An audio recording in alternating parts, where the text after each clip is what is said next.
techniques of job design, then we are having basically 6 techniques of job design, redesign or job design: scientific technique, job enlargement, job enrichment, job rotation, professional techniques, and group techniques.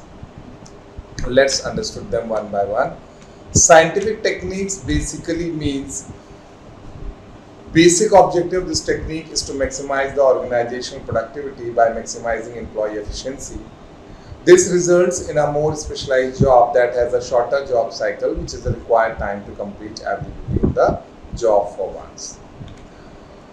Then job enlargement means increasing the scope of a job by including a new related duties in addition to the current duties involved is job enlargement. Job enrichment means increasing the depth of a job by expanding authority and responsibility for planning, doing, and controlling the job is job enrichment. Job rotation is shifting an employee from one particular job to another without limiting the employee to do a particular job only. Then professional techniques, we can have designing job according to a certain accepted profession is professional technique. Or group techniques can also be adopted. Job is designed so that a group of individuals can perform it. Result is a collective job rather than an individual job.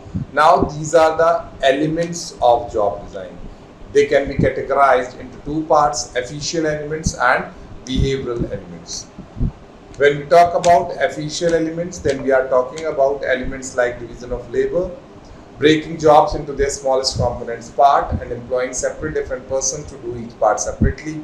Standardization, the one best way to do a certain job, task, duty with a more simplicity and at a lower cost is discovered through work study and then having it separate every person follows. Specialization, an employee's concentration on one particular type of work so that the employee acquires an expertise in that type of work.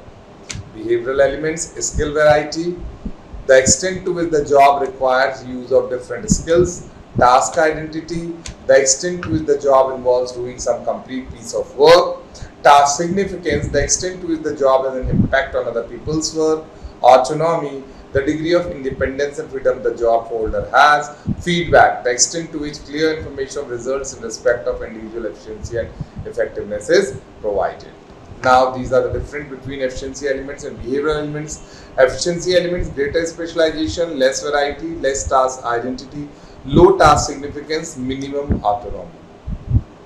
Behavioral elements, more variety, more task identity, high task significance, more autonomy, and more feedback.